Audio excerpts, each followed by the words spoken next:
विद्यार्थी मित्रांनो, आपण आत्तापर्यंत जो काही नवसा भिलणीचा एल्गार नावाचा जो कथासंग्रह आहे नजूबाई गावितांचा, तर त्या कथासंग्रहामध्ये एकंदरीत आपण 6 कथा आत्तापर्यंतच्या विवेचनामध्ये बघितलेल्या आहे.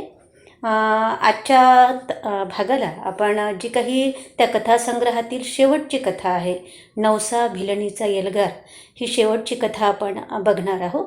आणि अगदी संक्षिप्त रूपामध्ये त्या कथासंग्रहातील जे काही वैशिष्ट्य आहे महत्त्वपूर्ण, मग त्याची भाषिक वैशिष्ट्य असेल, त्याची सामाजिकता कशी आहे त्या कथासंग्रहाची, आणि त्याची सांस्कृतिक पार्श्वभूमी काय आहे, याविषयीचा भाग आपण या ठिकाणी विवेचनामध्ये घेणार आहोत.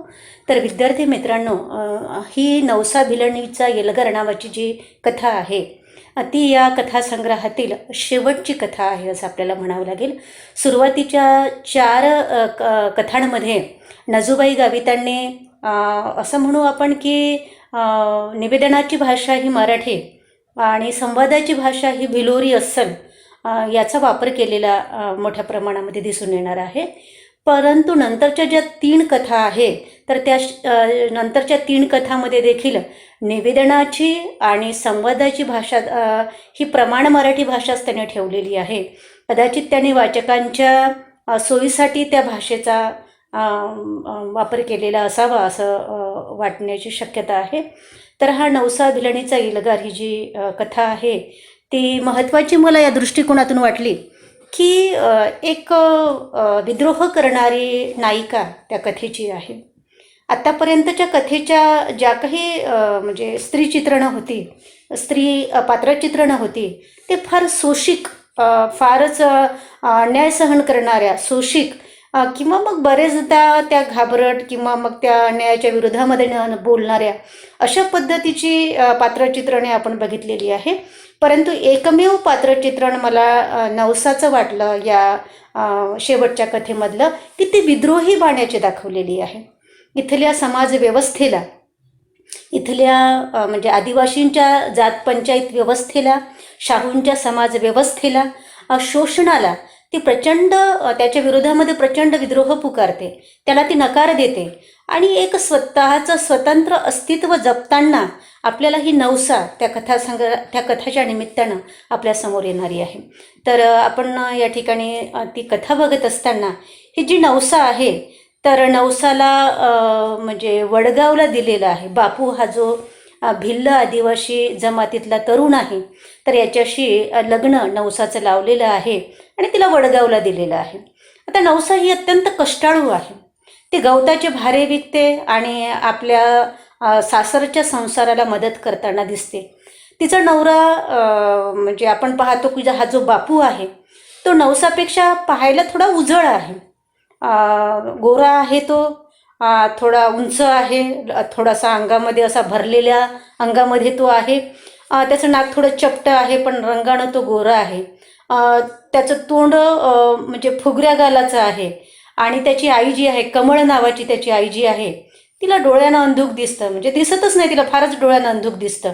आणि तो हा जो बापू आहे, तर तो लग्नांमध्ये बँड बाजा वाजवणारे जे लोक असतात लग्नामध्ये, त्यांच्यासोबत तो पिंगाणी वाजवताना आपल्याला दिसतो. आणि जेव्हा जेव्हा लग्न असेल तेव्हाच तो ते पिंगाणी वाजवू शकतो आणि तेव्हाच त्याला जे काही पैसे मिळतात तोच त्याचा रोजगार असतो. बाकी तो काही फारसं काम करताना आपल्याला दिसत नाही. पण ही जी नवसा आहे ती पाहायला सावळी आहे, पण नाकीडोळी तिची तेजदार आहे, चरचर ज्याला म्हणू आपण नाकीडोळी, तशा पद्धतीची तिची नाकीडोळी आहे. पाहायला आकर्षक आहे, ती देखणी आहे. आणि सगळ्यात महत्त्वाचं म्हणजे तिच्या व्यक्तिमत्वाचा पैलू, ती कष्टाळू आहे, ती प्रामाणिक आहे. आणि ती रोज गवताचा भारा आणते, गवताचा भारा विकते. आणि तो गवताचा भारा घेऊन फिरत असताना तिच्या म्हणजे अगदी तिचं डोकं असं बद होऊन जाते, तिचं डोकं उकळायला लागते, डोक्यातला मेंदू उकळायला लागतो असं ती सांगते. आणि एक दिवस ती यायला तिला उशीर होतो, कारण तिचा भारा काही लवकर खपल्या जात नाही. आणि म्हणून मग ती सगळा म्हणजे भारा विकते, गवताचा बाजार वगैरे करते आणि घरी यायला तिला वेळ लागतो. बापू तिची घरी वाट बघत असतो आणि भुकेनं त्याला कंटाळा आला असतो. ही काही भारा विकून वगैरे आलेलीच नसते, तिनं काही घरी भाकर पाणी केलेलं नसते. आणि मग तो घटाघटा पाणी पितो रिकाम्या पोटी. त्याच्या मायजवळ जाऊन बसतो कमळाजवळ आणि तो असं म्हणतो की अजून भाकर नाही वगैरे, अजून काही बनवलेलं नाही. आणि तेवढ्यात नवसा घरी येते आणि नवसा घरी आल्याबरोबर म्हणते की आज गवताचा भारा घेऊन गलोगली फिरली, पण कोणीच भाऱ्याला विचारत नव्हतं. डोक्याचा मेंदू जसा पाण्याची उकळी मारून फोडत होता. जेमतेम ओझं विकलं आणि बाजार करून घरी आली. तर ती म्हणजे पटकन घरामध्ये जाते आणि भाकरीच्या स्वयंपाकाच्या तयारीला लागते. आणि बापू मात्र मायला हळूच म्हणतो की तो असं म्हणतो मायला की मा, मी त्या काळतोंडीच्या हातचं आजपासून भाकर पाणी घेणार नाही. मला तिची शिशारी आली आहे. लग्नाला वर्ष झालं तरी ही काळतोंडी वांझोटीच. मा, मला दुसरी बायको करायची आहे. मी जिथं लग्नात पिंगाणी वाजवायला जातो तिथं पोरी माझ्यावर भाळतात. तो मायला स्पष्ट सांगतो, मीच्या या काळतोंडीच्या हातचं मी भाकर पाणी खाणार नाही. वर्ष होऊन गेलेलं आहे, पण तरीही हिला लेकरू बाळ झालं नाही, ही वांझोटीच आहे. आणि मी ज्या ठिकाणी जातो ना पिंगाणी वाजवायला तिथं पोरी माझ्यावर भाळतात आणि हिला काही मग आता ठेवत नाही, असं म्हणून तो मायजवळ म्हणतो. माय हाताने त्याला चाच पडते आणि म्हणते, भाऊ तुझं म्हणणं खरं आहे म्हणते. आता चांगली बायको कर म्हणते. तुझ्यासारखी देखणी गोरीपान चांगली बायको कर म्हणते. तुझ्या मामाने ही काळी म्हैस तुझ्या गळ्यात बांधून दिली बाबा म्हणते. आणि ही काय म्हणते, सकाळी कामाला जाते आणि संध्याकाळी येते म्हणते. आणि घरी मी रिकामीच बसून राहते म्हणते. म्हाताऱ्या माणसाला काही काम पाहिजे की नाही म्हणते. आणि बसल्या बसल्या मी पाळणं हलवलं असतं म्हणते, जर ही पोटी पिकली असती तर म्हणते. आणि या दोघा मायलेकराचं बोलणं स्वयंपाक करायला घरामध्ये गेलेली जी नवसा आहे ती दरवाजाच्या मागे उभी राहून ऐकते ती. आणि सगळं बोलणं ऐकल्यावर ती एकदम बापू पुढे येते रागारागात आणि असं म्हणते की मी तुमचं सगळं बोलणं ऐकलं म्हणते. हां, आणि तुम्ही म्हणजे सासूला ती असं म्हणते की मी तुमचं सगळं बोलणं ऐकलं म्हणते. हां, आणि मला वांझोटी म्हणता म्हणते तुम्ही. शोधा म्हणते एखादी चांगली गोरी बायको शोधा म्हणते आणि तिच्या उजेडामध्ये दोघं मायलेकरं बसून राहा म्हणते. हां, पण याद राखा म्हणते, मी खानदानी पळू भिलाची पोर आहे म्हणते, काळ्या रंगाची आहे म्हणते. पण आत्या म्हणते तुम्ही काळ्या चाळणं म्हणते, तुम्ही काय धवळे आहे का म्हणते, काळ्या चाळणं म्हणते. पण तुम्ही एखाद्या कुणबटापासून याला पैदा केला असेल म्हणते पोराला, म्हणून हा गोरा झाला म्हणते. तो असं नवसाचं बोलणं ऐकून त्या बापूच्या तळपायाची आग मस्तकाला जाते. तो एकदम उठतो आणि तिच्या भाजी भाकरीच्या ताटाला लाथ मारतो आणि अगदी तिला हाणायला सुरू करतो. नवसावर तुटून पडतो तो. नवसा म्हणजे नवसा तेवढी भानात नसते, ती सहजगत्या बोलते आणि तिला तो खाली पाडतून एकदम मारायला लागतो. पण नवसा काही अशी लेचीपिची नसते. ती थोड्या वेळानं अगदी वाघिणीसारखी चवतळून त्याच्या अंगावर जाते आणि त्याच्या छाताडावर बसून बापूच्या त्याला झोडायला सुरुवात करते. म्हणजे दोघांची चांगली मारामारी होते. कधी तो तिच्या छातीवर बसते, तिला मारते, कधी ही त्याच्या छातीवर बसते, त्याला मारते. दोघांची चांगली भांडणं होते. परंतु ही त्याला इतकं मारते, बुक्क्यानी लाथानी इतकी मारते ही नवसा त्याला.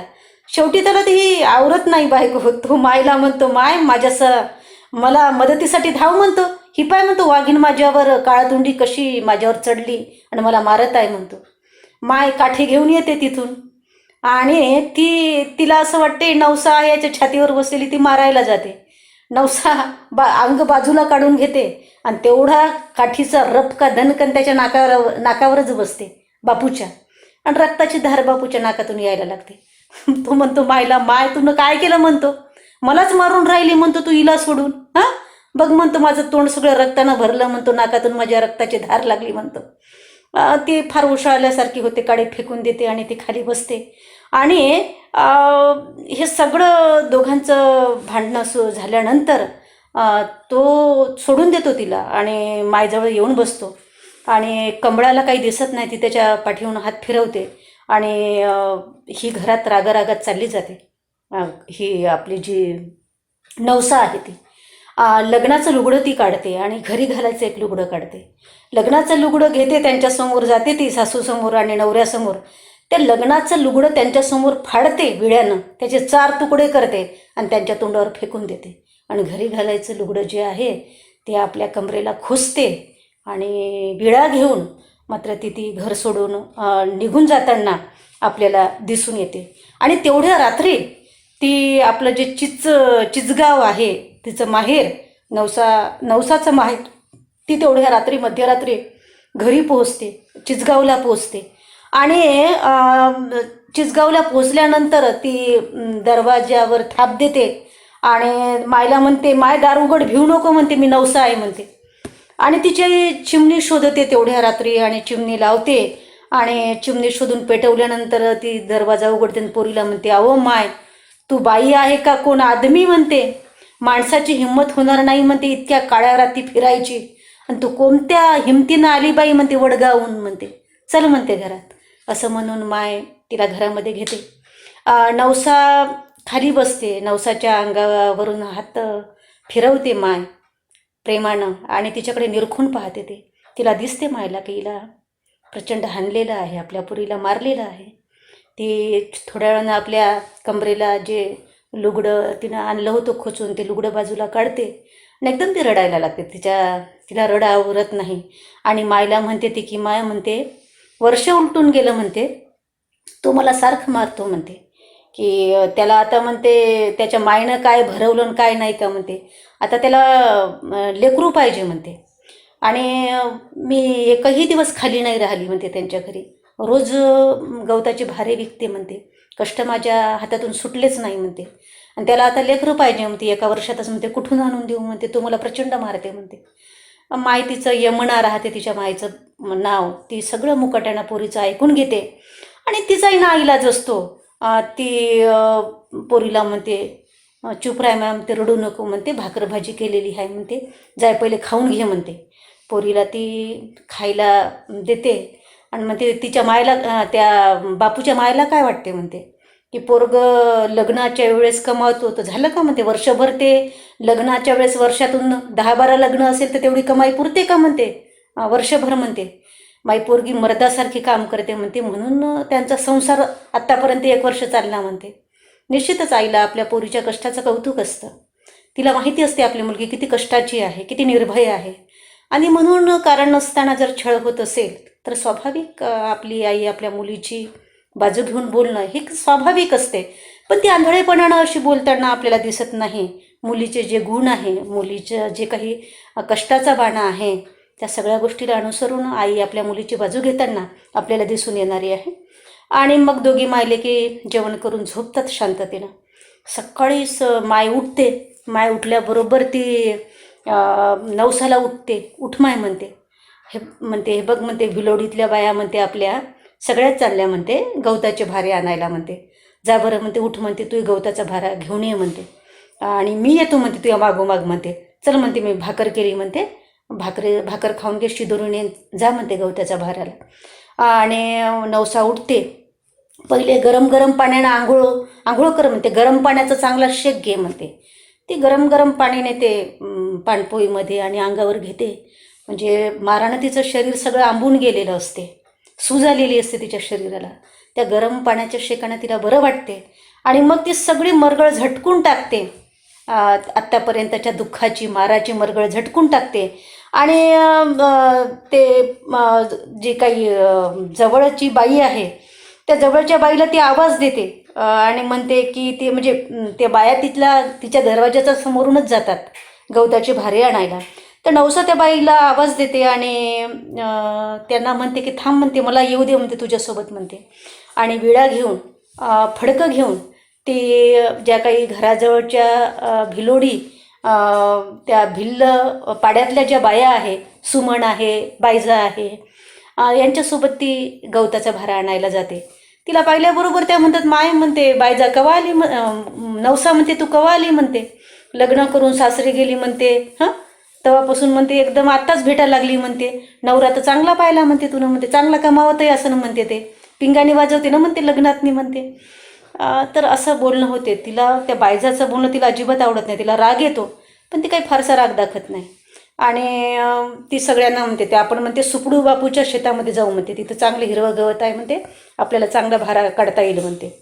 आणि बायजाला मग ती उत्तर देते. बायजा म्हणते, तू माझ्या नवऱ्याबद्दल बोलत होती ना म्हणते, अहो म्हणते त्या गावचे जवान पोरं बँड वाजायला जातात म्हणते, तेवढे सगळे बेकार झाले म्हणते. आणि माझा नवरा म्हणजे माझा नवरा म्हणतो जेवढे पैसे कमावते म्हणते तेवढे सगळे बायकांना उधळते म्हणते, आणि माझ्यावरच लक्ष ठेवते म्हणते, मी कोणा माणसाशी बोलते कुठं जाते म्हणून म्हणते मी तिथंही कष्ट करू म्हणते, इथंही कष्ट करून जगतो म्हणते मी, याच्यानंतर मला काही विचारायचं नाही म्हणते.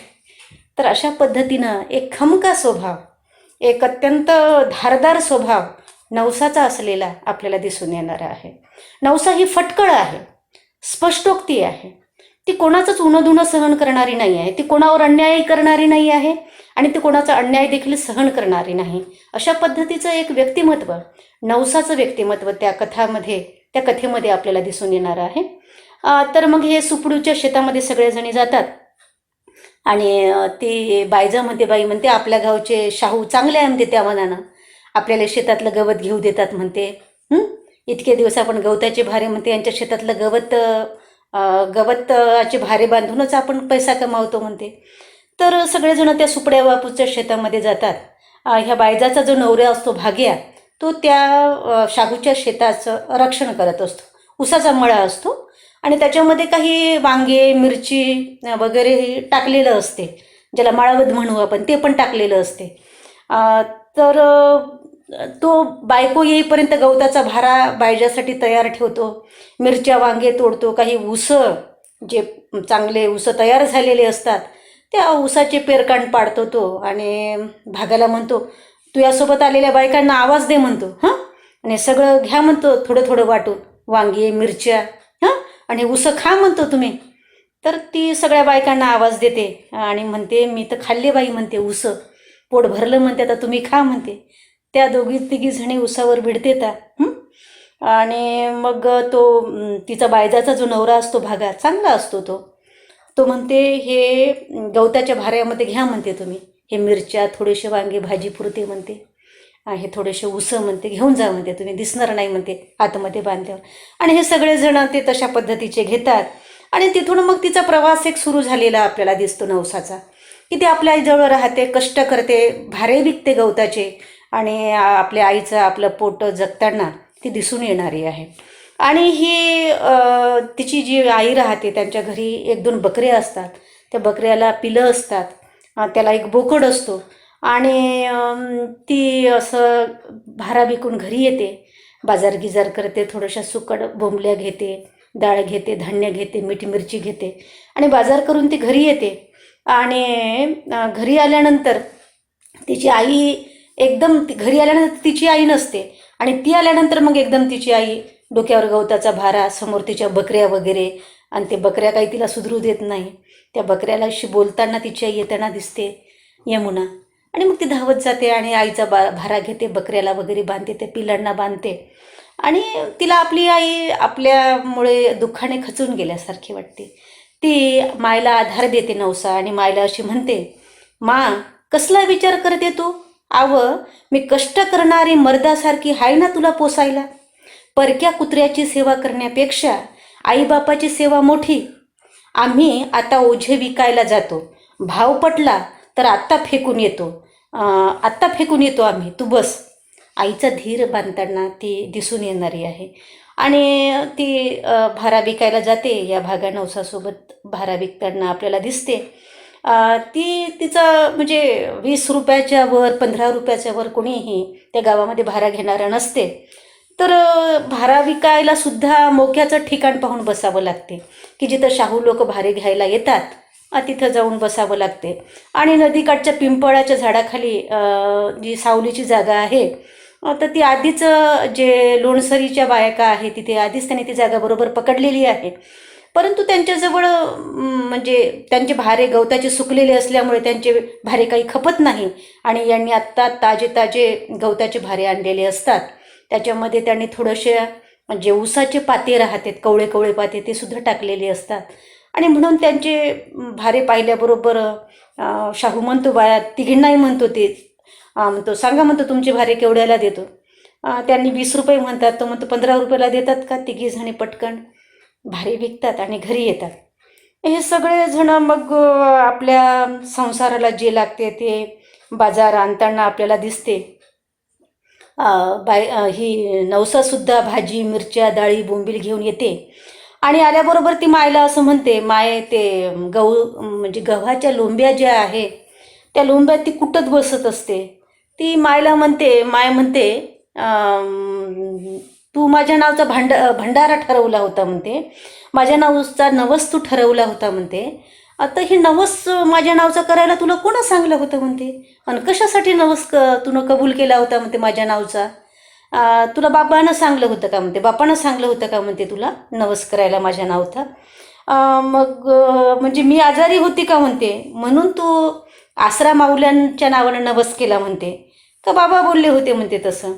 पोरीच्या तोंडातून बापाचं नाव काढल्याबरोबरच यमनाच्या डोळ्याला म्हणजे अगदी आसवाच्या धारा लागतात.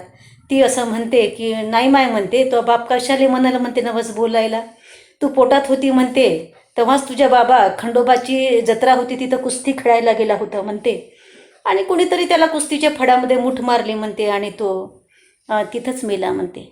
माझ्या कपाळाला हा 4 बोटाचा डाग दिसतो ना म्हणते, तो माझ्या सासूने दिलेला डाग आहे म्हणते, कारण मलाही लवकर लेकरू बाळ झालं नव्हतं म्हणते. मी सासूचा त्रास सहन केला म्हणते, पण माझ्या नवऱ्यानं मला सोडलं नाही म्हणते, माझ्या नवऱ्यानं मला साथ दिली म्हणते, आणि म्हणून मी सासूचा त्रास सहन करू शकली म्हणते. आईचं कहाणी पाहून तिचंही म्हणणं पाझरते, तीही रडायला लागते.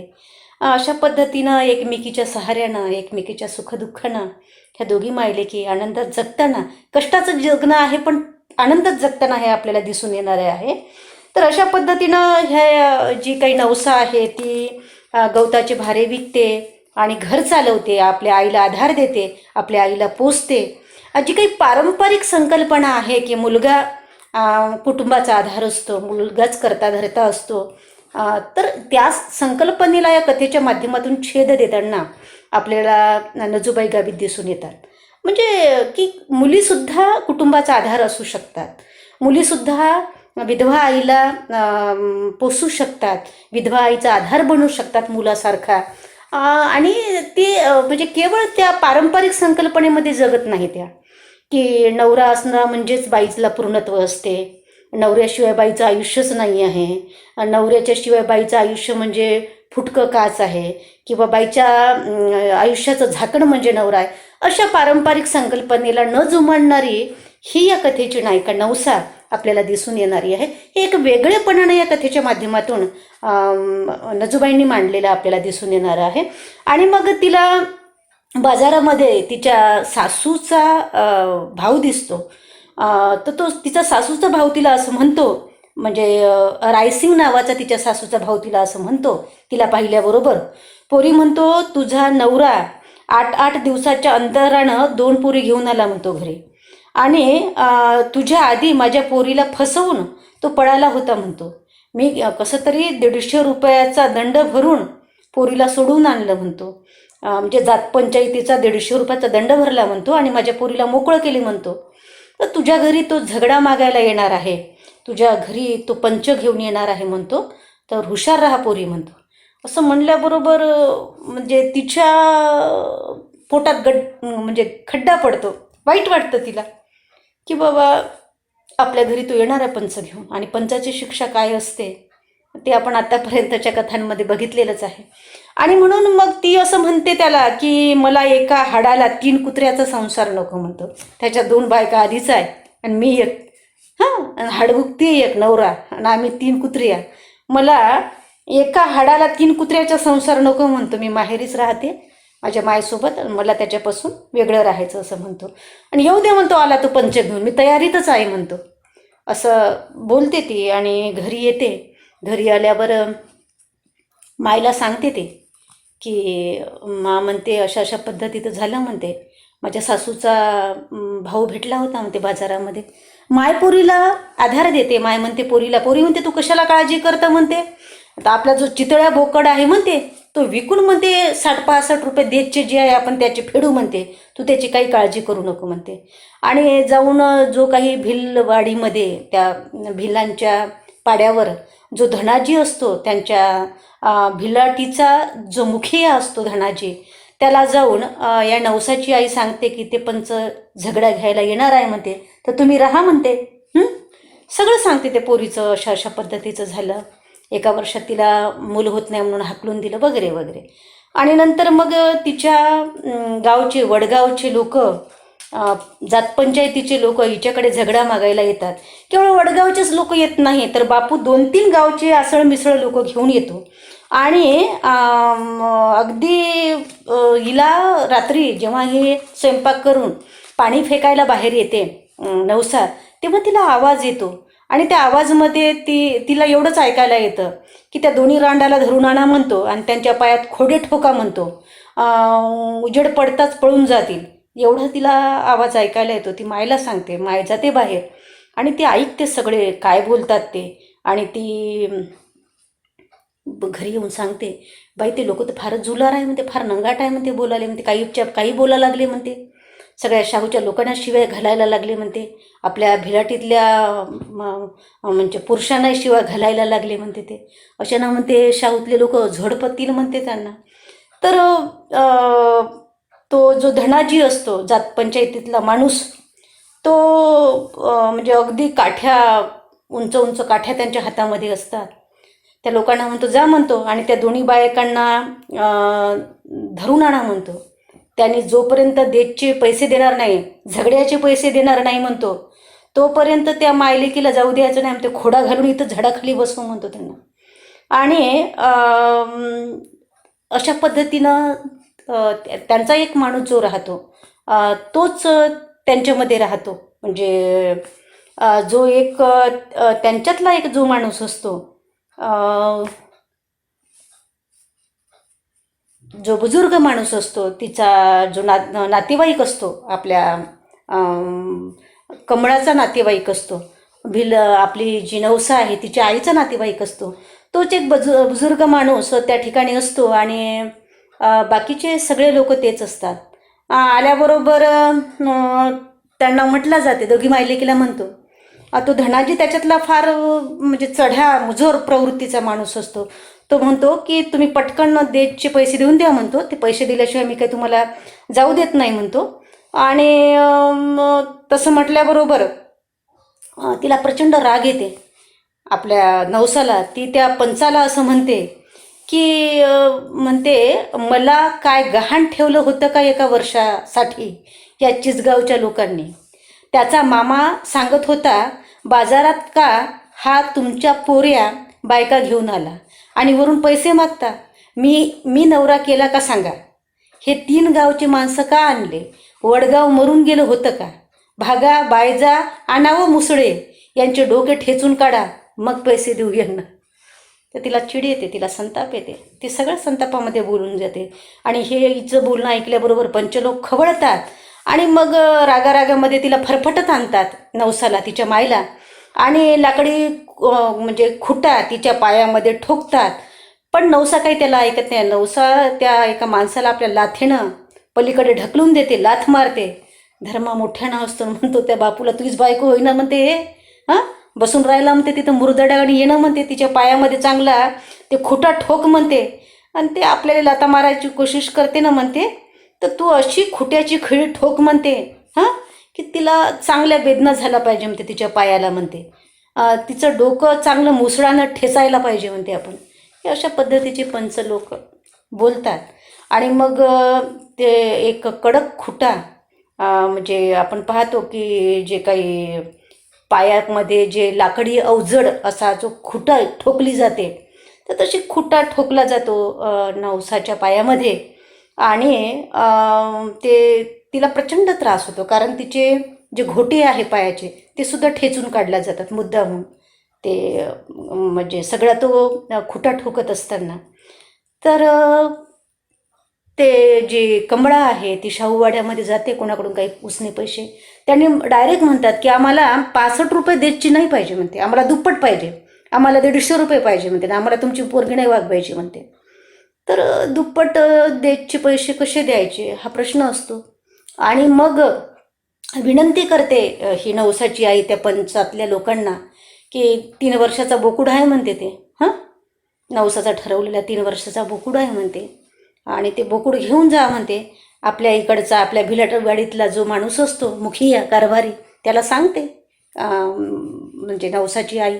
तर तो म्हणतो त्यांनी अडचणीत आहे म्हणतो, 3 वर्षाचा बोकुड आहे म्हणते, तुम्ही घेऊन जा म्हणते. आमचे 15 रुपये जे आहे म्हणते पंचाचे ते आम्हाला देऊन जा म्हणते, बाकी आम्हाला काहीच नको म्हणते, त्या बोकडातला हिस्सा नाही पाहिजे, काही नाही म्हणते. ते म्हणते ठीक आहे म्हणते, ते पंच लोक मान्य करतात, आम्हाला कबूल आहे म्हणते. आणि ते बोकड घेऊन चालले जातात आणि हिला मोकळं करतात, नवसाला मोकळं करतात. आणि नवसाला मोकळं केल्यानंतर ते बोकुड घेऊन जातो. ते बोकुड काही जायला तयार नसतो, तरी जबरदस्तीने घेऊन जातात.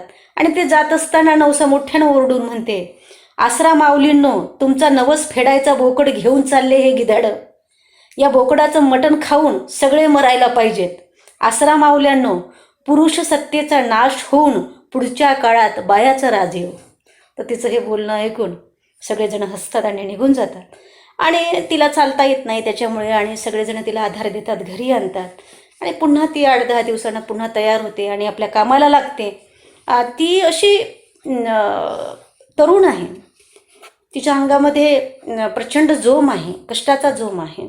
आणि म्हणून तिचं पाय वगैरे पळसाच्या सालीनं, धुपालीच्या सालीनं तिच्या पायाचे घोटे वगैरे शेकतात. ते सगळे साल बांधून देतात रात्रभर, आणि 8 दिवसात ती दुरुस्त होते. आणि पुन्हा ती भारे विकायला लागते. आणि हे भारे विकत असताना तिच्या असं लक्षात येते की हमालपुरातला एक जो शाहू आहे तो सारखा तिच्या मागे लागलेला असतो. आणि तो 40च्या वयातला तो जो काही शाहू आहे तो तिच्यावर पाळत ठेवतो, नवसावर तिच्या मागे मागे येतो. आणि नवसा पाहायला सावळी आहे, आकर्षक आहे. आणि बाजारामध्ये अगदी तिच्याकडे तोटक लावून वगैरे पाहतो. आणि तिच्या मागोमाग तो एक दिवस येतो आणि तिला असं म्हणतो की तू म्हणतो यमना आत्याची पोर आहे का म्हणतो, तू लहान होती म्हणतो तेव्हा मी तुला बघितलं होतं म्हणतो. तो म्हणते वाटसोड म्हणते, मी तिचीच पोरगी आहो म्हणते, वाटसोड म्हणते, मला घरी जाऊ दे म्हणते. आणि तो ती मागोमाग तिच्या घरी येतो.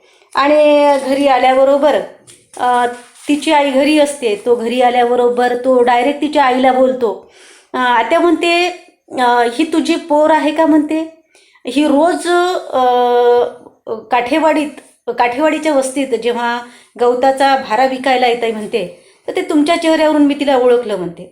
माझी बायको 3 पोरगी करून विहिरीत जीव देऊन मेली म्हणते, तर मला आत्यामध्ये तुमची ही मुलगी द्या म्हणते.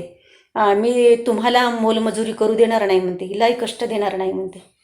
आणि भिवसनचं आणि यमनाचं असं बोलणं सुरू राहते. तिला प्रचंड राग येते त्याच्या बोलण्याचा. आणि ती एकदम येते आणि मायला म्हणते, माय म्हणते तू काय त्याच्याशी सौदा करत बसली म्हणते, पहिला तसा निघाला म्हणते नवरा ना, याच्या संग तू सौदा करत आहे का म्हणते.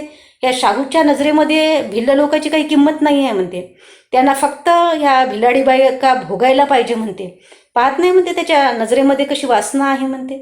तर माय तिला म्हणते, माय सगळेच शाहू काही सारखे नसतात म्हणते, आणि तू काही बिन नवरा करण्याचीच अशीच राहतं का म्हणते, माझीवाले घोर म्हणते. आणि हा बापू तुला चांगला सांभाळाल म्हणते, याच्या बापानं आमच्यावर खूप उपकार केले म्हणते, याच्या बापानं तुझ्या बापाचं आणि मावं लगीन लावून दिलं होतं म्हणते, त्याच्यामुळे हा तसा वागणार नाही म्हणते, हा त्याच्या बापासारखा चांगला वागेल म्हणते तुझ्याशी. आणि मग असं मायनं बोलल्यावरती काहीच बोलत नाही. आणि तो रात्री त्यांच्याच घरी राहतो, जेवतो. आणि त्या दिवशीपासून ते सगळे एकत्र राहतात. तो नवसाचा नवरा म्हणून राहतो अशा पद्धतीचं. आणि नवसा तिला म्हणते की तुम्हाला म्हणते तुमच्या शाहूतले लोक तुम्हाला ठेवेल का म्हणते, भिलीनबाईला ठेवलं बा तुनं म्हणून म्हणते, तुम्हाला जातीच्या बाहेर काढेल म्हणते. तो म्हणते तू काही काळजी करू नको म्हणते, मला काय करायचं ते मी बरोबर पाहतो म्हणते, आतापर्यंत काही आम्हाला कोणत्या नातेवाईकांना तेवढं हे नाही केलं म्हणते, मी कशाला तमा बाळगू म्हणतो जाती संबंधाची नातेवाईकाची वगैरे. आणि ते एकत्र उघडपणे राहू लागतात. आणि सगळ्या शाहू लोकांच्या वस्त्यांमध्ये सगळी बोंब होते की यांना भिवसण नाव असते त्याचं, की भिवसणनं नवसा नावची भिलीन ठेवली म्हणून. त्याला 2 पोरं असतात. त्याचा एक पोरगा त्याचं कापड दुकान असते, आणि दुसरा मुलगा शिकत असतो त्याचा, तर तो नोकरी करत असतो. आणि यानं असे हे म्हणजे नवसा ठेवलेली असल्यामुळे त्याच्या जातीमध्ये त्याची एक असं म्हणू आपण की त्याला जातीच्या बाहेर टाकून दिलं जातं. एवढंच नाही, त्याचा स्वतःचा पोरगा त्याला मारतो, त्याचा स्वतःचा भाऊ त्याला मारतो. आणि मग त्याला कोणीतरी एक सांगत येतं, गावातली जी काही एक बाई आहे ती सांगत येते की म्हणते तुझ्या तो जो तात्या आहे म्हणते त्या तात्याला म्हणते मारून राहिले म्हणते, तर तू जर त्याला जर वाचवत असशील म्हणते, त्याचा मुलगा आणि त्याचा भाऊच त्याला मारत आहे म्हणते, तू त्याला वाचव म्हणते जाऊन म्हणते. आणि मग ही जी नवसा राहते ती जाते आणि अगदी ती वाचवते याला, आपल्या भिवसनला वाचवते ती स्वतःच्या पोराच्या तावडीतून. आणि म्हणते खबरदार म्हणते, याद राखा म्हणते, जर तुम्ही तात्यावर हात टाकला तर म्हणते तुमचं तोंडच दगडानं ठेचून काढेल म्हणते मी. भिलणी भोगायला गोड लागतात, दारू ढोसायला रांडा भोगायला भिलणीच दिसतात, आणि तुम्ही कोणत्या बामणाच्या पोटचे आहेत सांगा मला, असं ती त्यांना म्हणते. आणि त्यांना म्हणते खबरदार म्हणते तुम्ही याच्यानंतर त्याच्या अंगाला हात लावला तर म्हणते. आणि ती 3-3 माणसाला झोडून काढते ते आणि त्या तात्याला वाचवते, भिवसनला वाचवते. ते सगळे माणसं तिथं पाहत राहतात, म्हणते बाई आहे का माणूस म्हणते ही, म्हणते 3-3 माणसाला झोडपून काढायला लागली म्हणते आणि त्या माणसाला वाचवून न्यायला लागली म्हणते मर्दासारखी. तर अशा पद्धतीनं सगळेजण कुजबूज करतात तिच्याकडे बघून. भिवसनचा ओठ फुटलेला असतो, ती त्याच्यावर उपचार करते, त्याला आधार देते आणि त्याच्यासोबत राहायला लागते.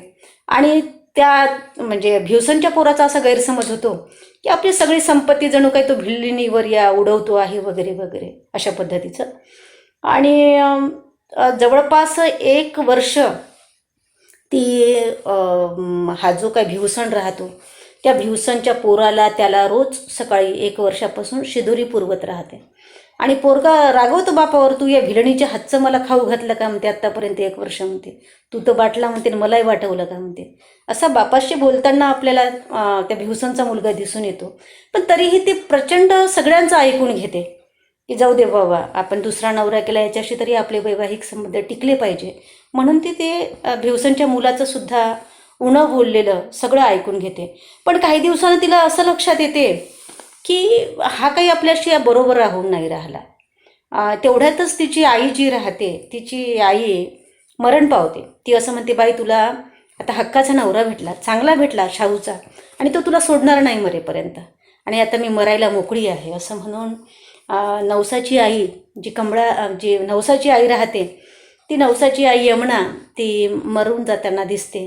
ती प्रचंड रडते, कारण एकमेव आईचा आधार, प्रेमाचा आधार तिला असतो आणि आईच्या प्रेमाच्या आधारावर तिला नितांत विश्वास असतो. तर ती मेल्यानंतर ती प्रचंड रडते आणि तिचा 3रा दिवस वगैरे करतात, तिचा अंत्यविधी वगैरे करतात. आणि मग दोघंजणं पुन्हा राहतात. पण नवसाला हा भिवसण खूप बदललेला दिसते आणि ती अशी पैसे जमवून ठेवते तिच्या कष्टातले, म्हणजे ती केवळ त्याच्यावर निर्भर नसते. ती डांगराची शेती करते आणि डांगरं विकते बाजारात नेऊन, आणि ते पैसे काही, आपले पैसे काही, कारण तिच्या आईनं तिच्यासाठी 1-2 बकऱ्या, त्याची पिलं, हे असं काही घरातलं ज्वारी धान्य वगैरे हे सगळं काही ठेवलेलं असते. तिची आई 2 पोते बाजरी तयार करून ठेवते. तिची आई जवळपास 1 पोतं गहू तयार करून ठेवते, ते गव्हाच्या लुंब्या वगैरे ठोकून वगैरे. तर घरी तिच्या असते आणि म्हणून हा सगळं धान्य तिच्या घरून घेऊन जातो. तिला कळत नाही की हा पैसे कमी देऊन राहिलेला आहे, धान्य आपल्या घरचंच सगळं नेऊन राहिलेलं आहे. हा शेवटी पैसे खर्च कुठे करतो. आणि नंतर मग मुलगा ही ती जे पैसे जमा करते आणि पिठाच्या डब्याच्या खाली खड्डा करून ठेवते, तर तिच्या पैशाचा पूर्ण डबाच्या डबाच गायब होतो. ते डायरेक्ट त्याला म्हणते, भिवसनला म्हणते, ती म्हणते तू तुझं शेत विक का फूक म्हणते, मला काही करायचं नाही म्हणते. मी बाजार करून उरलेले पैसे या डब्यामध्ये ठेवले होते म्हणते, ते कोणी चोरले म्हणते, त्याच्या हातापायाला किडे पडव म्हणते. इतक्या वर्षाचा सुखी संसार सगळा काळवंडला म्हणते. 1 दिवस मी मजुरी करेल तर 10 दिवस बसून खाईल म्हणते. मागे काय म्हणते, पोटचा ना पाठचा म्हणते. आणि तेव्हापासून ती काही भिवसनला आपल्या घरामध्ये येऊ देत नाही, ती त्याला बाहेर ठेवते. आणि तिला वाईट वाटते की आपण याच्यासोबत 20 वर्षाचा संसार केला, पण शेवटी हाही दगाबाज निघाला. शेवटी यानंही आपला वापर करून घेतला, यानं काही आपली किंमत केली नाही.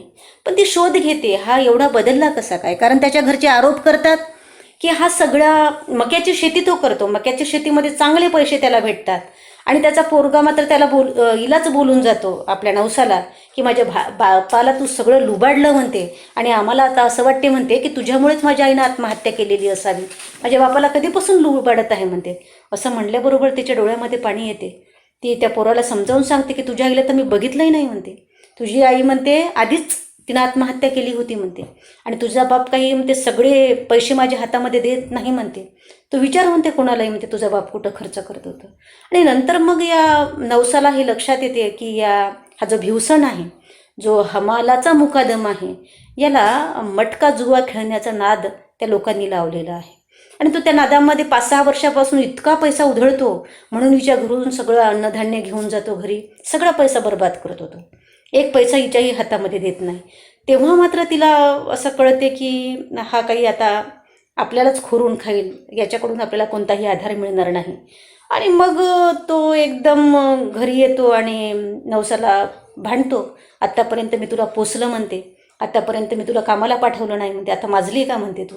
असं म्हणल्याबरोबर तिचं चित्त खवळते आणि ती एकदम त्याला मारायला लागते. मारायला बसल्यानंतर दोघंही जण एकमेकाला मारतात आणि ही नवसा देखील त्याच्या छातीवर बसते, त्याच्या कानाला चावते, त्याला प्रचंड मारते. तो सुद्धा चवताळतो आणि तिच्या हाताला डसतो, त्याची जखम खूप म्हणजे जिव्हारी लागते आणि तो चालला जातो घरून निघून. तिला ते जखम काही तिची दुरुस्त होत नाही आणि नंतर मग तो एक दिवस अर्धरात्री येतो, त्याचे कपडे वगैरे भरतो. मुलगा म्हणतो की बाबा म्हणतो तुम्ही तर सगळी इज्जत घालवली म्हणतो, त्या भिलीनबाईला ठेवून म्हणतो चला म्हणतो मला शहरामध्ये नोकरी लागली, तुम्ही माझ्याजवळ राहा म्हणतो. आणि तो खरंच मध्यरात्री येतो, सगळे म्हणजे आपले कपडे गिपडे घेतो आणि ते घर सोडून निघून जातो आणि ही एकटीच घरामध्ये राहते. मला पण तरी ती त्याला अशी म्हणत नाही तू थांब का काही म्हणून, ती म्हणत नाही. तिला म्हणजे या मानवी नात्यावरचा तिचा विश्वास उडून जातो. तिला असं वाटते की नाही, शेवटी स्त्रीचं आयुष्य हे पुरुषाच्यावर अवलंबून असलं एक नवरा म्हणून तर ती परावलंबी आहे, या बाबतीमध्ये ती परावलंबी आहे आणि म्हणून त्याचा आधाराचा जर आपल्याला घ्यायचाच असेल तर तो म्हणेल तशा पद्धतीनं आपल्याला वागावं लागेल, त्याच्याशिवाय पर्याय नाही राहत. आणि त्याच्या ते स्वतंत्र बाण्याला काही पसणारं नसते, त्याची मारझोड म्हणा, त्यांचे आरोप प्रत्यारोप म्हणा. आणि म्हणून ती कपडे घेऊन त्याला निघून जाऊ देते आणि ती हुंदके देऊन तशीच झोपडीमध्ये पडून राहते. आणि शेवटी तिला त्या दुःखातून म्हणजे समोर जी काही नजूबाईची जी एक ऑफिस राहते, या लोकांची सेवा करण्याचं ऑफिस राहते, तीच तिचा ताप उतरेपर्यंत तिला आधार वगैरे देते. आणि नजूबाई अशी सांगते की केवळ कुणबटाचीच जात नाही तर जाती व्यवस्था आपल्या सगळ्यांच्या दुःखाला कारणीभूत आहे आणि ती जाती व्यवस्था नष्ट करावी लागेल. तर तिला ते कळतं आणि मग तिला हे सुद्धा कळतं की या जातीय व्यवस्थेच्या विरोधामध्ये आपण स्त्रिया जोपर्यंत एल्गार पुकारणार नाही तोपर्यंत इथली जाती व्यवस्था नष्ट होणार नाही. कारण जाती व्यवस्थेतूनच भिलाडी स्त्रियांना, भिलाडी समाजाला दुय्यम वागणूक दिल्या जाते. तर ही जाती व्यवस्था नष्ट झाली पाहिजे. तर अशा पद्धतीनं एक सुंदर कथा, एक अतिशय प्रतिकात्मक म्हणजे विद्रोहाची जाणीव ठासून भरलेली कथा नवसा भिलणीच्या स्वरूपामध्ये एक कुठेतरी एक विद्रोहाची जाणीव, एक विद्रोहाची नांदी त्या कथेच्या माध्यमातून कथाकार नजूबाई गावितांनी कुठेतरी ठासून भरलेली आहे असं आपल्याला दिसून येणार आहे. अतिशय सुंदर ही कथा आहे असं आपल्याला म्हणता येण्यासारखं आहे. तर विद्यार्थी मित्रांनो, आत्तापर्यंत आपण एकंदरीत जेवढ्या काही 7 कथा त्या कथासंग्रहामध्ये आहे, त्या कथासंग्रहातल्या तेवढ्या कथा आपण समजून घेण्याचा प्रयत्न केला. त्यानंतर अगदी थोडक्यात आपण या ठिकाणी समजून घेऊ की त्या कथासंग्रहातील जो काही सामाजिक भाग आहे, मग सामाजिक भाग बघत असताना आपल्याला हे बघावं लागेल की म्हणजे सामाजिक शोषण कसं होते, एक सामाजिकता कशी आहे. तर आपण असं पाहतो की हा भिल्ल समाज आहे. तर धुळे नंदुरबार इकडचा त्या सातपुड्या पर्वताच्या पायथ्याशी राहणारा हा जो काही भिल्ल मावची कोकणी समाज आहे, त्या समाजाचं वर्णन या कथा वेगवेगळ्या कथाच्या माध्यमातून येणार आहे. हा भिल्ल समाज अज्ञानी आहे, अंधश्रद्धाळू आहे, निरक्षर आहे आणि परंतु तो प्रचंड कष्टाळू आहे, तो प्रचंड प्रामाणिक आहे, तो कोणाला फसवणारा नाही आहे. तो स्वतःचं प्रचंड म्हणजे त्याचं शोषण होते, पण तो कोणाचं शोषण करताना आपल्याला दिसून येत नाही.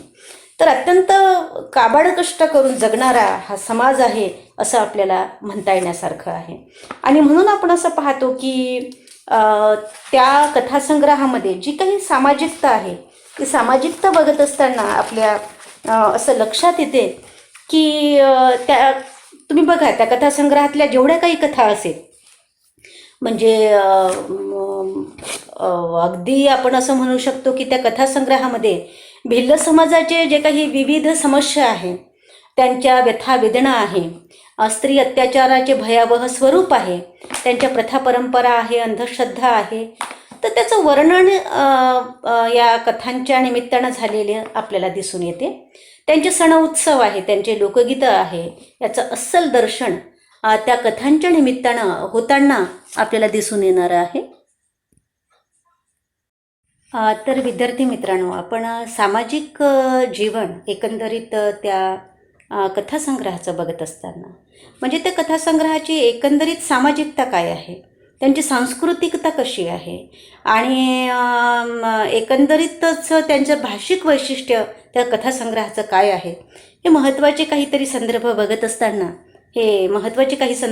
असताना या ठिकाणी आपल्याला हे बघणं अतिशय गरजेचं आहे की आदिवासी ज्या समाजातील स्त्रिया आहे, ज्या भिल्ल स्त्रिया आहे, त्यांच्यावर होणारे जे काही भयावह अन्याय अत्याचार आहे, त्यांच्या ज्या काही विविध प्रथा परंपरा आहे, की प्रथा परंपरेचा आधार घेऊन त्यांचं होणारं शोषण आहे. मग आपण भुताळीसारखी कथा बघितली, किंवा मी हेरणा नदीसेसारखी कथा बघितली, किंवा मग आपण जी सुरुवातीची कथा आहे धगडपणमा आपण जवानीमा किजबिन आणि धयडपणमा डाकीन, तर याच्यामध्ये स्त्रियांवर होणारा किती अन्याय अत्याचार आहे. मग तो अन्याय अत्याचार केवळ शाहू समाजाकडूनच होणारा अन्याय अत्याचार नाही, तर त्यांच्यामध्ये ज्या अंधश्रद्धा आहे, त्यांच्या ज्या काही प्रथा परंपरा आहे, त्या माध्यमातून सुद्धा या स्त्रियांचा होणारा प्रचंड छळ आहे, प्रचंड त्यांचं शोषण आहे, असं सुद्धा आपल्याला दिसून येणारं आहे. स्त्रियांचा जाणारा बळी आपल्याला दिसून येणारा आहे. त्याच्यानंतर आपण असं पाहतो की अगदी पहिल्याच कथेमध्ये आपण पाहतो की ताणकुबाईला तिचा नवरा गटलू 500 रुपयामध्ये विकून टाकतो, आणि देजेचे पैसे तिच्याकडूनच मागतो, आणि देजेचे पैसे जेव्हा ती देते आणि जेव्हा ती तिच्या मनासारखा जगण्याचा प्रयत्न करते, तेव्हा पंचातले लोक तिला ठोकून काढतात, तिला शेवटी डाकीण ठरवतात. तर हे सगळं काही स्त्रियांचं होणारं शोषण आहे असं आपल्याला दिसून येणारी आहे. जी काही मी हेरणा नदीसई ही कथासुद्धा आपल्याला सुन्न करणारी कथा आहे असं आपल्याला म्हणता येण्यासारखं आहे की आदिवासी म्हणजे ती एक म्हण आहे, मी हेरणा नदीसई, की आदिवासी स्त्रीचं जीवन हे विहिरीसारखं नसतं कुणाच्या एका मालकीचं, तर ती नदीसारखी असते सगळ्यांसाठी. जणू काही ह्या ज्या स्त्रिया असतात त्या आदिवासी स्त्रिया ह्या म्हणजे एकाच्या नसतात असं त्यांना म्हणायचं आहे, तर त्या शाहूच्या असतात, त्या आपल्या नवऱ्याच्या नसतात. एक सामाजिक एक शोषण या म्हणजे म्हणीचा प्रतिकात्मक वापर करून सुद्धा नजूबाईने दर्शवलेलं आहे. आणि हे शाहू लोक या आदिवासी स्त्रियांचं कसं लैंगिक शोषण करतात हे त्या कथेच्या माध्यमातून, मी हेरणा नदीसई या कथेच्या माध्यमातून त्यांनी प्रकर्षानं हे जाणवून दिलेलं आहे की आदिवासी स्त्रीचं जे जीवन आहे ते किती परावलंबी आहे, किती अधांतरी आहे. आणि शाहू लोकांसाठी तर वापरा आणि फेका अशा पद्धतीनं या भिल्ल स्त्रियांचं जीवन आहे. तर एकंदरीत हे सगळ्या कथा जेव्हा आपण वाचतो तेव्हा आपल्याला कळते की ज्या ह्या आदिवासी स्त्रिया आहेत त्या सुरक्षित नाही आहे, त्यांच्या जगण्याची, त्यांच्या जीवनाची कोणतीही निश्चितता नाही आहे. त्यांचं जीवन हे प्रचंड म्हणजे कष्टाचं ते जगतात, पण प्रचंड असं असुरक्षित जीवन आहे त्यांचं. कधी त्यांचं शोषण शाहू करतात, कधी त्यांचं शोषण समाजातल्या त्यांच्या प्रथा परंपरा, त्यांच्या अंधश्रद्धा करतात, असं एकंदरीत आपल्याला दिसून येणारं आहे. आणि म्हणून आपण या ठिकाणी असं बघतो की जे बांबूची नावाची मोळी आपण बघतो, तर या बांबूची मोळीमध्ये दिनकरच्या जीवनाची किती मोठी शोकांतिका आहे. ते दर्शवण्यात आलेलं आहे. म्हणजे मनाला चटका लावून जाणारी ही कथा आहे किंवा भुतळ्यासारखी कथा बघा तुम्ही, की आदिवासी भिल्ल जमातीमधला जे काही भगत मांत्रिक आणि जातपंचायतीचा समाजावर असलेला जो प्रचंड प्रभाव आहे, की या अंधश्रद्धेपोटी बना, गजरी, सजरी, शिड्या हे 4 लोक हकनाक गाव साक्षीने सर्वांसमोर बळी जातात. ही कथा बघा तुम्ही. किंवा कुत्तरखाम कथा बघा तुम्ही, की शेठ सावकारांकडून आदिवासी म्हणजे आदिवासींची जी पिळवणूक होते, त्यांची जी काही आर्थिक पिळवणूक होते, त्यांच्या कष्टाची जी काही पिळवणूक होते, त्याच्यावर एक म्हणजे काय म्हणू त्याला, त्याच्यावर प्रकाश टाकण्याचं कार्य फार चांगल्या पद्धतीनं नजूबाई गावितांनी केलेलं आपल्याला दिसून येणारं आहे. आणि म्हणून आपण असं पाहतो की नजूबाई गावितांच्या या कथांमध्ये असे वेगवेगळ्या पद्धतीने समाजाचं शोषण कसं होते हे दर्शवण्यात आलेलं आहे. विविध कथांमधून आपण असं पाहतो की आदिवासीची जी काही संस्कृती आहे, या आदिवासीच्या समाज संस्कृतीचं सुद्धा अस्सल दर्शन होताना आपल्याला दिसते. आदिवासींच्या प्रथा परंपरा, त्यांच्या अंधश्रद्धा, जातपंचायती, मांत्रिक भक्ताचे वर्चस्व, मुलींना विवाहामध्ये जे देज देण्याची प्रथा आहे, हुंडा देण्याची प्रथा आहे, आणि तेवढंच सहजतेने काडीमोड घेण्याची त्यांची जी प्रथा आहे ते सुद्धा आपल्याला दिसून येते. परंतु काडीमोड घेणं इतकं सहज सोपं नाही आहे. जोपर्यंत देशची किंमत जातपंचायतीचे लोक वसूल करत नाही तोपर्यंत त्यांना प्रचंड शिक्षा दिली जाते, भयावह अशी शिक्षा दिली जाते. त्यांना म्हणजे अवजड असे लाकडाचे ठोकळे एक खोड म्हणून त्यांच्या पायात घातले जातात, आणि जोपर्यंत ती शिक्षा म्हणजे देज देत नाही तोपर्यंत त्या शिक्षा तिला सहन करावी लागते. तर हे जातपंचायतीचं एक प्रचंड वर्चस्व त्यांच्यावर, आदिवासी समाजावर आहे असं आपल्याला दिसून येणार आहे. त्याच्यानंतर आपण असं पाहतो की भिल्ल जमातीत आवडत्या स्त्रीला उचलून नेणारे भिल्ल तरुण, म्हणजे राक्षसी विवाह परंपरा जी आहे ती परंपरा आपल्याला दिसून येणारी आहे. म्हणजे आपण मी हेरणा नदीसं हे जर बघितलं आपण तर राक्षस विवाह परंपरेचा एक भाग आपल्याला दिसून येणार आहे. साक पाडणे म्हणजे दारूचे थेंब जमिनीवर टाकणे, किंवा ही जातपंचायतीची संमती समजली जाते जेव्हा दारूचे थेंब जमिनीवर पाडल्या जातात. स्त्रियांना वांझ, किजबिन म्हणून त्यांना त्रास दिला जातो. किजबिन म्हणजे वेश्या, आणि म्हातारपणी तिला डाकीण ठरवण्याचा प्रयत्न केला जातो. त्यांच्यामध्ये वेगवेगळे सण उत्सव साजरी करण्याचे त्यांच्या प्रथा परंपरा आहे. मग त्यांची दिवाळी असेल, रोडाली असेल म्हणजे तमाशा, होळी असेल, या उत्सवांना त्यांनी महत्त्व देतात. कर्ज काढून ते उत्सव साजरे करतात. त्यांची मर्तिक परंपरा आहे. मेलेल्या माणसाचा 3रा दिवस कशा पद्धतीनं ते साजरा करतात, त्या मर्तिक प्रथा परंपरेचं वर्णन देखील त्या विविध कथांमधून होताना आपल्याला दिसून येणार आहे. त्यांनी पेरण्या देवाची पूजा करतात, म्हणजे काळ्या मेघाची पूजा करून पेरण्या देव पूजल्या जातो. वाघदेवाची पूजा केली जाते. वाघदेवाची पूजा केली कशी जाते, म्हणजे वाघाने बकऱ्या खाऊ नये म्हणून दिनकर वाघ बनताना दिसतो. प्रतिकात्मक रूपामध्ये दिनकर वाघ बनताना दिसतो, आणि त्याच्या मागे गावातले लोक दगड फेकून मारतात आणि त्याला म्हणतात की वाघोबा आता आमच्या बकऱ्या खाऊ नकोस. तर अशा पद्धतीनं त्याला पूजलं वगैरे जाते वाघदेवाला. त्याच्यानंतर धान्याच्या राशीमध्ये कोंबड्याचे रक्त शिंपडल्याशिवाय, त्याची पूजा केल्याशिवाय पळसाच्या पानाने, धुपाने, तुपाच्या त्यांनी रास भरत नाही. आणि बाई जोपर्यंत कपाळाला तिच्या कुंकू असत नाही तोपर्यंत ती धान्याच्या राशीमध्ये प्रवेश करत नाही. तर अशा पद्धतीच्या काही त्यांच्या प्रथा दिसून येणाऱ्या आहे. महूची फुले, घाटा, पाणगे, नागिली हा त्यांचा आहार आपल्याला दिसून येतो. पोटासाठी हे लोक शिकार करतात.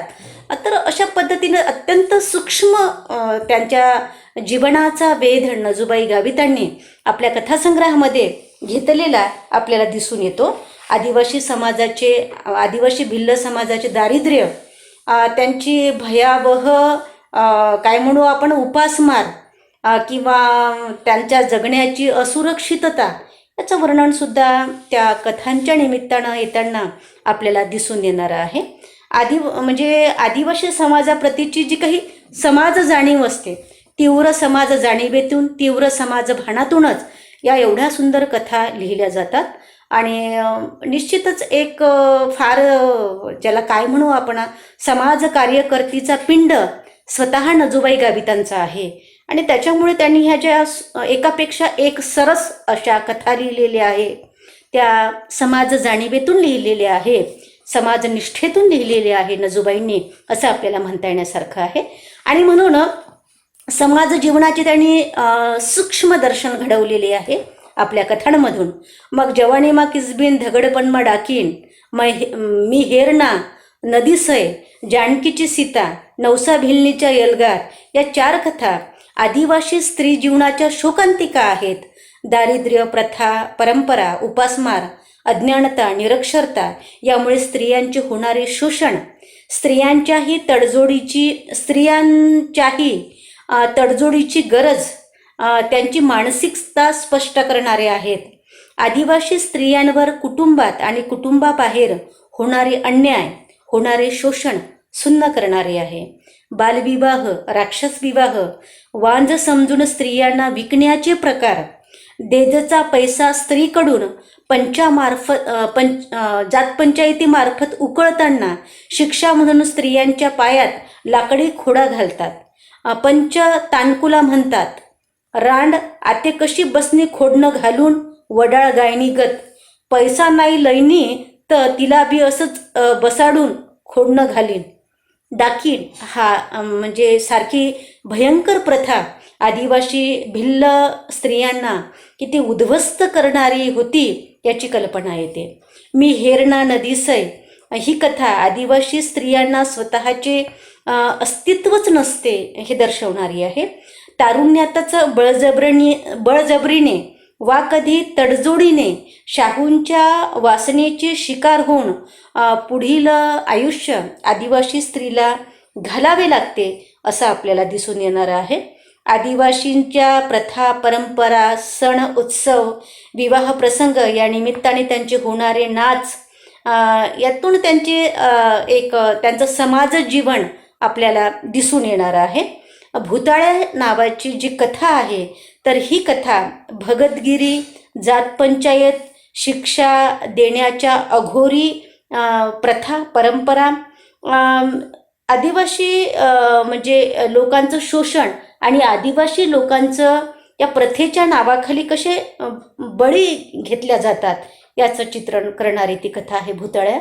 कुत्तरखाम नावाची जी कथा आहे, तर सावकारशाहीच्या पिळवणुकीतून गांजलेला हा भिल्ल समाज कसा आहे आणि एकंदरीत प्रथा परंपरांना चिकटून राहण्याची भिल्ल समाजाची मानसिकता कशी आहे यावरही प्रकाश टाकणारी ती कथा आहे कुत्तरखाम. त्यानंतर बांबूची मुळी नावाची कथा जी आहे, तर आदिवासीमध्ये भिल्ल मावची हे जे काही म्हणजे भिल्ल मावशी आणि कोकणी म्हणजे आदिवासी जमाती आहे या भिल्ल मावची आणि कोकणी, पण तरी देखील त्या एकमेकांमध्ये पोटजाती भेद मानताना आपल्याला दिसतात. तर अशा पद्धतीचं सुद्धा एक चित्रण आपल्याला दिसून येणार आहे. आणि यांच्यामध्ये सुद्धा काय म्हणू आपण त्याला की एकमेकांचं अन्नपाणी ते खात नाही. तर अशा पद्धतीचं दर्शन आपल्याला एकमेकांना ते कमी समजतात अशा पद्धतीचं दर्शन आपल्याला दिसून येणार आहे. ते वेगवेगळे देव पुजतात, वेगवेगळ्या सण उत्सवाच्या निमित्तानं ते वेगवेगळी गाणी म्हणतात. मग रोडाली असेल, तमाशा असेल किंवा आसरा देवाला ते मानतात. आसरा माऊल्यांना म्हणजे आसरा माऊलींनो म्हणतात त्यांनी, की कुठेतरी ज्याला काय म्हणून स्त्री राज्याचं एक म्हणजे मातृसत्ताक जी काही परंपरा होती, वैभवशाली परंपरा होती मातृसत्ताक, त्याच्या अवशेष रूपानं त्यांनी या स्त्री म्हणजे त्या आसरा माऊल्यांना मानतात. आणि ते आसरा माऊल्यांना म्हणजे ते पुरुष असतात, पुरुष हे चांगले लांब लांब केस बाळगतात आणि त्यांना आसरा माऊल्या म्हटलं जातं. त्यांना मांडलं जातं त्यांच्या समाजामध्ये भगत गुरुच्या रूपामध्ये.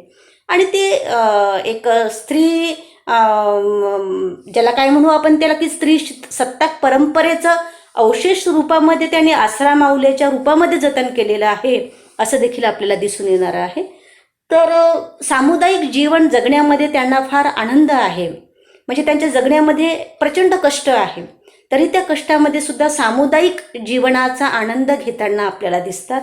मग लग्न उत्सवाच्या निमित्ताने त्यांनी एकत्र येऊन नाचतात, त्याच्यातून त्यांच्या जगण्याचा आनंद आपल्याला दिसून येणार आहे.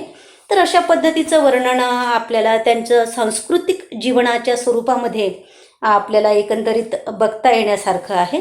अजून आपल्याला काही भाग बघता येण्यासारखं आहे. जर आपण असं बघितलं की आपण म्हणजे राक्षस विवाह परंपरा देखील एक आदिम परंपरा आदिवासी समाजामधले होती. त्याचं दर्शन आपल्याला मेहेरणा नदीसई या कथेमधून होते. आणि अगदी आवडत्या मुलीला आदिवासी तरुण उचलून घेऊन जातो आणि जबरदस्तीनं तिच्याशी लग्न करतो. ही म्हणजे जबरदस्तीनं तिला मारझोड करून तिच्याशी लग्न करतो. आणि ही जी काही परंपरा आहे राक्षस विवाह परंपरा, याचं तपशीलवार विवेचन लेखिकेने केलेलं आपल्याला दिसून येणार आहे. त्याच्यानंतर आपण असं पाहतो की म्हणजे अगदी धर्मग्रंथामध्ये सुद्धा असे पुरावे मिळतात की भीम आणि हिडिंबा यांचा जो विवाह आहे किंवा अर्जुन आणि उलुपी यांचा जो विवाह आहे, तर तो आर्य अनार्य संस्कृतीच्या माध्यमातूनच ते विवाह झालेले आपल्याला दिसून येणारे आहे. की या हिडिंबा आहे किंवा उलुपी आहे ते आदिवासी स्त्रिया होत्या आणि भीम आहे किंवा अर्जुन आहे हे म्हणजे आर्य क्षत्रिय मानले गेलेले आहे. तर असे संदर्भ आपल्याला दिसून येणारे आहे. बघा, एक सामाजिकतेचा भाग बघताना हे जे काही शाहू लोक आहे, जमीनदार लोक आहे, उच्च जमातीचे लोक आहे, ते उच्च जमातीचे लोक मात्र या भिल्ल स्त्रियांना रखेलीच्या स्वरूपामध्ये ठेवताना दिसतात, ज्याला बाई ठेवणं हा प्रकार म्हणू. तर ते या भिलीन स्त्रियांना ठेवताना आपल्याला दिसून येतात. पत्नीचा दर्जा तिला देत नाही, दिला तर तिला रखेलीचा दर्जा दिला जातो, तिचं शोषण केलं जातं. विशेष असं म्हणू आपण तिला की त्यांचा फायद्यापुरतं त्यांना वापरलं जातं आणि त्यांची जेव्हा गरज संपते तेव्हा त्यांना सोडून दिलं जातं. म्हातारपणी कोणताही शाहू पुरुष म्हणजे अपवाद वगळता काही शाहू पुरुष म्हातारपणी कोणीही त्या स्त्रियांना, भिल्ल स्त्रियांना आधार देतो, त्यांच्या जगण्याला एक म्हणजे कुठेतरी आधार देतो म्हातारपणी, असं आपल्याला काही दिसून येणार नाही आहे. आणि म्हणून लेखिकेने तशा पद्धतीचं म्हटलेलं आहे की आदिवासी स्त्रीचं जीवन हे जवानीमा किसबीन आणि धयडपणमा डाकी नसते, ही वास्तवता आहे. आदिवासी समाजातील भिल्ल आदिवासी जमातीतील स्त्रीची ही वास्तवता आहे, हे जगणं आहे तिचं. हे अगदी निक्षूण नजुबाई गावित आपल्याला सांगताना दिसते. शाहू पुरुषांचा केवळ एका भिल्ल स्त्रीशी संबंध नसतो, अनेक भिल्ल स्त्रीशी एक शाहू पुरुष संबंध ठेवताना आपल्याला दिसून येतो. आणि म्हणूनच ते ज्याला धवळी मसदी निर्माण झाली असं म्हटलेलं आहे की एकेकाळी ही काळी मसदी होती, म्हणजे हे सगळ्या काळ्या भिल्ल स्त्रिया पुरुष तिथे होते. पण जेव्हा त्यांचा शाहूशी संबंध आला तर शाहू हे उजळ गोरे, आणि त्या शाहूशी संबंध आल्यानंतर पुढे जन्माला येणारी जी पिढी आहे ती धवळी जन्माला आली, मुलं मुली धवळे जन्माला आले आणि म्हणून शाहू लोकच चेष्टेने त्याला धवळी मसदी म्हणू लागले. तर अशा पद्धतीचं म्हणजे जे काही वंश संक्रमणातून ही पिढी, उजळ पिढी निर्माण झालेली आपल्याला दिसते. मातृसत्ताक आदिम प्रथेचा गौरव लेखिकेने नवसा भिलणीचा एल्गार या कथेतून त्या संवादाच्या रूपामध्ये वदवलेला आहे. की ती असं म्हणते की आसरा मावल्यांनो, पुरुष सत्तेचा नाश होऊन पुढच्या काळात बायाचंच राज्य. म्हणजे मातृसत्ताक कुटुंब पद्धतीचा त्यांना किती गौरव, म्हणजे त्यांना किती ही वैभवशाली परंपरा होती. मातृसत्ताक ही जी परंपरा होती ती वैभवशाली परंपरा होती आणि आदिवासी जमातीला त्याच्याबद्दल प्रचंड मनामध्ये आदर आहे. आपण पाहतो की आजही गारो, खासी या ज्या आदिवासी जमाती आहेत, तुरळक स्वरूपात का होईना, अपवादात्मक स्वरूपात का होईना, परंतु त्या जमातीमध्ये आजही मातृसत्ताक कुटुंब पद्धती टिकून आहे. जी सगळीकडे नामशेष झालेली आहे. आता जवळजवळ सगळीकडे नामशेष झालेली आहे. आपण पुरुष प्रधान संस्कृतीमध्ये जगतो हे सगळ्यांना माहिती आहे. पण तरी देखील या वैभवशाली परंपरेबद्दल, मातृसत्ताक या वैभवशाली परंपरेबद्दल लेखिकेच्या मनामध्ये सुद्धा किती आदर आहे आणि त्यांनी तो आपल्या कथानायकीच्या मुखातून संवादाच्या रूपामध्ये वदवलेला आहे. आणि त्यांनी म्हणून म्हटलेलं आहे की पुरुष सत्तेचा नाश हो आणि स्त्रियांचं राज्य येऊ, असं जे काही म्हटलेलं आहे. आदिवासींचे जे सण उत्सव आहे, देवक परंपरा आहे, पूजा विधी आहे, त्यांची लोकगीते आहे, मातृसत्तेच्या परंपरागत अवशेष यातून आदिम परंपरेचे संदर्भ आपल्याला शोधता येण्यासारखे आहे. तर हे सगळे आपण संदर्भ आदिवासीची जी काही समाज संस्कृती आहे त्या आदिवासीची समाज संस्कृती समजून घेत असताना हे सगळं काही आपल्याला लक्षात घेणं अतिशय गरजेचं आहे. आपण असं पाहतो की निसर्गावर या आदिवासी म्हणजे भिल्ल आदिवासी जमातीचा देखील निसर्गावर प्रचंड विश्वास आहे असं आपल्याला दिसतं. ते निसर्गाची पूजा करतात. म्हणजे अगदी वाघदेवाची पूजा करू द्या त्यांनी, निसर्गाचं म्हणजे वाघ निसर्ग रक्षणाचं प्रतीक आहे. आणि ते फार म्हणजे अगदी ज्याला काय म्हणू आपण त्याला म्हणजे सिंह वाघ हे बलशाली आहे.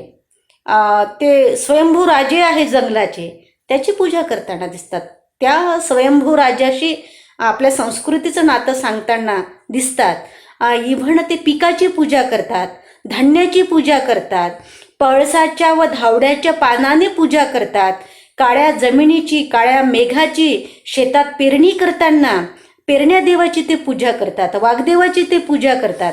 यावरून त्यांची निसर्गनिष्ठाच आपल्याला दिसून येणारी आहे. निसर्गावर विश्वास ठेवून जगणारी ही आदिवासी जमात आहे, भिल्ल जमात आहे. शेतीची ते पूजा करतात, शेतीमधल्या पिकाची, शेतीमधल्या धान्याची, शेतीमधल्या अवजारांची ही पूजा करताना दिसतात असं आपल्याला दिसून येते. आपण असं पाहतो की भिल्ल जमातीमध्ये देजसुद्धा म्हणजे मुलींना दिल्या जातं, मुलांना देज दिल्या जात नाही. हे मात्र खरं आहे की मग काडीमोड घ्यायच्या वेळेस देज मुलीकडून वसूल केल्या जाते, त्याच्याशिवाय काडीमोड होत नाही. पण तरी देखील मुलींना देज दिल्या जाते, मुलांना देज दिल्या जात नाही. जर आपण बघितली आजच्या जर समाज जीवनामध्ये आपण बघितलं की आज म्हणजे हुंडा घेणं हा प्रतिष्ठेचा विषय झालेला आहे. म्हणजे घेणाऱ्यासाठी प्रतिष्ठेचा विषय झालेला आहे आणि देणाऱ्यासाठी प्रतिष्ठेचा विषय झालेला आहे. कोणीही दिमाखानं म्हणतो की आमच्या सुनबाईनं एवढा हुंडा दिला. एखादी मुलगी म्हणते की मला 5-5 लाख रुपये हुंडा दिला. म्हणजे प्रतिष्ठेचा विषय झाल्यासारखं लोक बोलतात. हुंडा म्हणजे ती या आधुनिक कालखंडामध्ये आमच्या हुंडा हा प्रतिष्ठेचा विषय झालेला आहे आणि आदिवासी समाजामध्ये मात्र मुलीला हुंडा दिला जातो.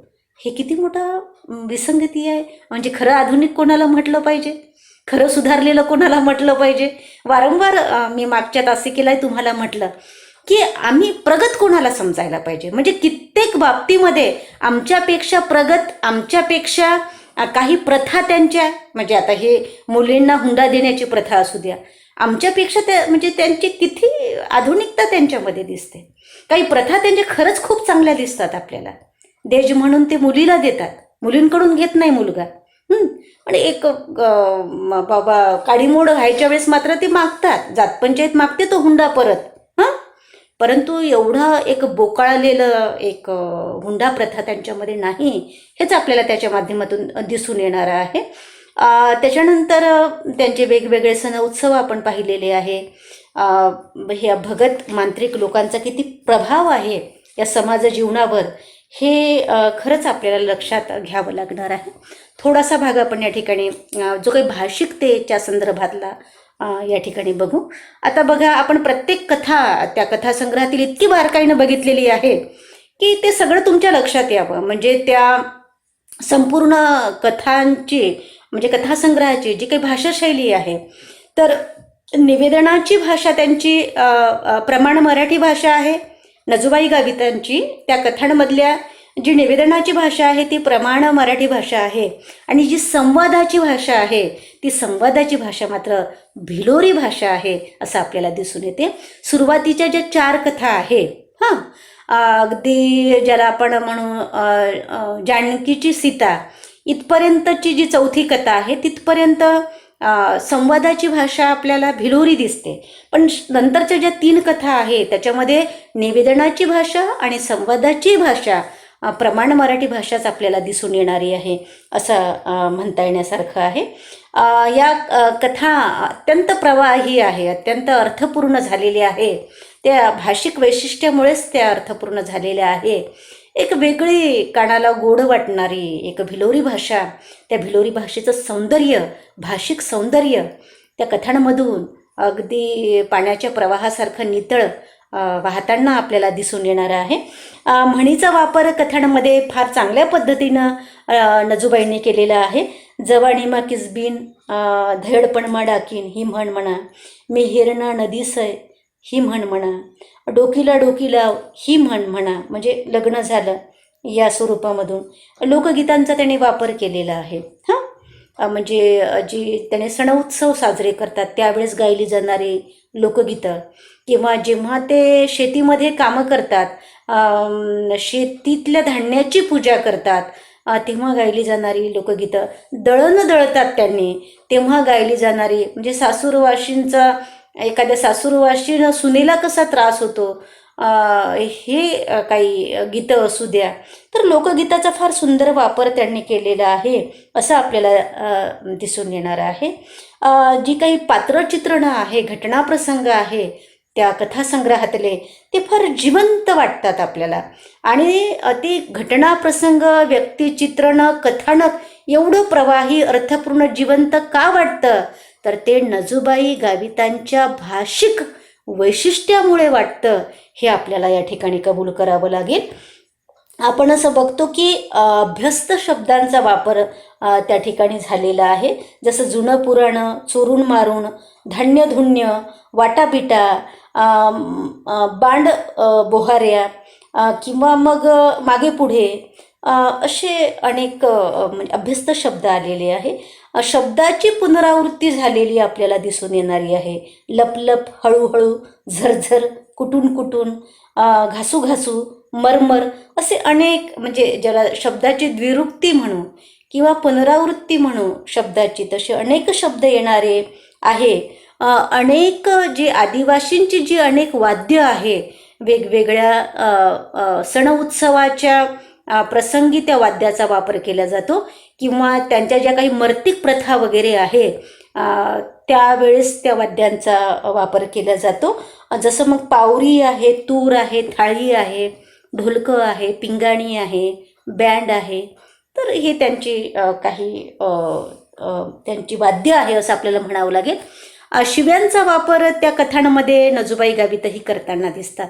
जरी त्या शिव्या हलक्या स्वरूपात आलेल्या असल्या तरीही त्या शिव्या प्रसंगानुरूप, परिस्थितीनुरूप आणि जी पात्रचित्रणे आहे, व्यक्तिचित्रणे आहे त्या व्यक्तिचित्रणाच्या तोंडून प्रसंगानुरूप त्या बाहेर पडतात. थोडीशी आक्रमक भाषाशैली, शेवटची जी कथा आहे नवसा भिलणीचा एल्गार, तर ती थोडीशी आक्रमक आणि धारदार होत जाणारी भाषाशैली आपल्याला नवसा भिलणीच्या मुखातून ऐकायला मिळते.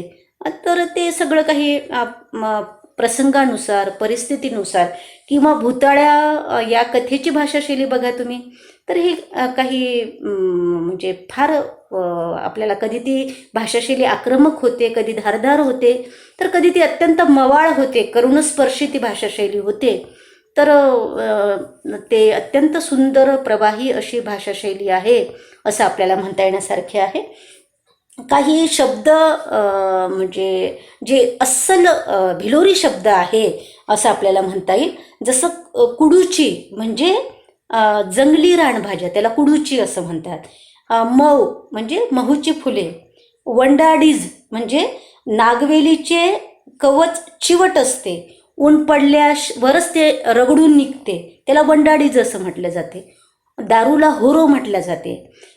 पुरुषांना माट्या हा म्हटल्या जाते. पोराला पोसा म्हटल्या जाते.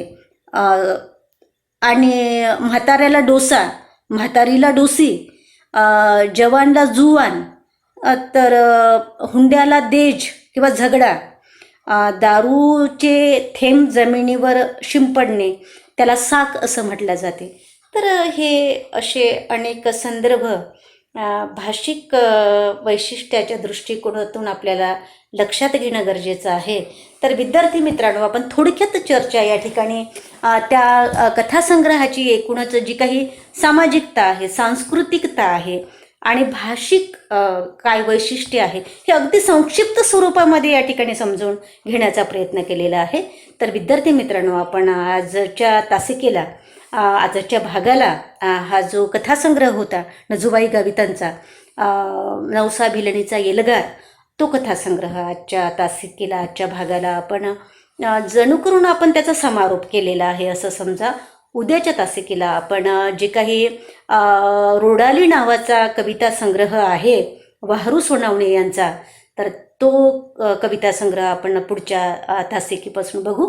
आजच्या तासिकेचं विवेचन आपण या ठिकाणी थांबू. तर बाकीचा भाग आपण नंतर बघू. ठीक आहे.